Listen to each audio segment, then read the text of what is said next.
Next year, Joe Burrow is getting more money than any player in the NFL. He's getting $65 million. But his cap hit is just under 30. And that's the number that we actually should care about as NFL fans, because we're not the ones paying him. I don't care how much money he's getting. I care about how it actually impacts my team in terms of the salary cap. So what we're going to do in this video is look at the 10 biggest cap hits at each position, the real highest paid leaderboards, at least the leaderboard that we as fans care about. Starting things off with the quarterbacks, you have a guy like Deshaun Watson, damn near fully guaranteed deal. Can't really navigate that salary. He's getting $63 million against the cap next year. Good luck, Cleveland. Dak, Kyler, Matthew Stafford, and poor New York Giants. Against the cap, Daniel Jones is getting $47 million. For comparison's sake, Patrick Mahomes' cap hit is $37 million. Need I say more? That's the rest of the leaderboard if you want to look at it. But that Daniel Jones, Patrick Mahomes $10 million cap is something, isn't it? Now you look at the running backs. Alvin Kamara, $18.76 million against the cap next year with the Saints. We know how the Saints left to navigate them. Remember New Orleans when we get to tight ends too, by the way, because we got an interesting one coming up. Miles Sanders coming in at 6. How about Derrick Henry and Saquon Barkley, 2 big-time free agency acquisitions? They got pretty good contracts, but in terms of actual salary cap hit, neither of them are even in the top 10. By the way, I do want to mention that today is March 27th, all right? Tomorrow, this whole leaderboard can change because of restructures, new deals, extensions, all stuff like that. This is what the leaderboard looks like right now. Just wanted to throw that in there before we get into the receivers. Remember that Josh Jacobs is the 10th highest paid salary cap, and it's $5 million? And then you look at receivers, and Amari Cooper's cap hit at number 10 is 23.78. Wow. By the way, when Justin Jefferson and Jamar Chase get their extensions at some point this offseason, as they're expected to do, these numbers could start beginning with the number 4, potentially, depending on what Justin Jefferson and Jamar Chase get, considering how young they are and how good they are. They will definitely, at worst, start with a 3. I told you to remember New Orleans. Take a look at the second biggest cap hit for tight ends next year. Yep. Now, no Taysom Hill slander will be tolerated. We love Taysom Hill here, but his cap hit's bigger than Travis Kelce. I also want to point out these numbers and compare them to the receivers. I mean, you got a guy like Mark Andrews. He's the Ravens' #1 pass catcher. He should be paid as such. He's getting 16, almost 17 against the cap next year. Christian Kirk is getting close to 25 against the cap. I mean, that's crazy. Taylor Moton's cap hit. That's almost $30 million.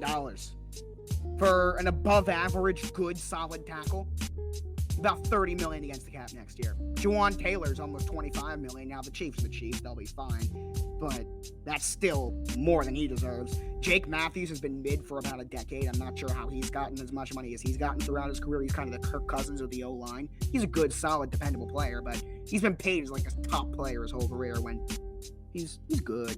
Nothing special. And then for non-quarterbacks, this is how it looks on the offensive side of things. Taylor Moton, man. I don't know about that. We are distinguishing D-line and edge, so guys like TJ Watt and all that, they're not going to be here on the defensive line. You have guys like Kenny Clark headlining that with getting almost $5 million more than DeForest Buckner, who's the second highest paid. And how about Chris Jones? We saw the massive deal that Chris Jones got, but his cap hit, less than $20 million, and he's not even in the top 10. Same with a guy like Justin Madubuike. It's amazing how these teams can navigate the salary cap, but still give these guys top contracts. Once again, I'm not going to pretend to tell you how that works. I don't know. I don't work for an NFL front office, but it's weird that it does work like that, and honestly, I'm not sure that it should, but it does. You want to know why the Chargers got rid of Keenan Allen and Mike Williams? Take a look at number 2 and number 3. Joey Bosa and Khalil Mack combined are getting almost $50 million against the cap. Not just against the cap.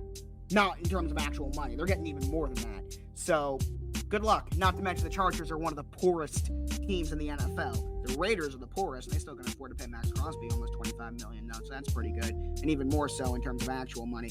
But how about the fact that Myles Garrett and TJ Watt, the consensus top 2, have a $10 million gap? Bears fans tried to say that they were going to get cheaper because they're going to let Roquan Smith walk. Meanwhile, they're paying Tremaine Edmonds against the cap almost $10 million than we're paying Roquan. I say it in Chicago, and I mean this. Thank you. Our defense, our team, our culture, everything would not be the same without Roquan.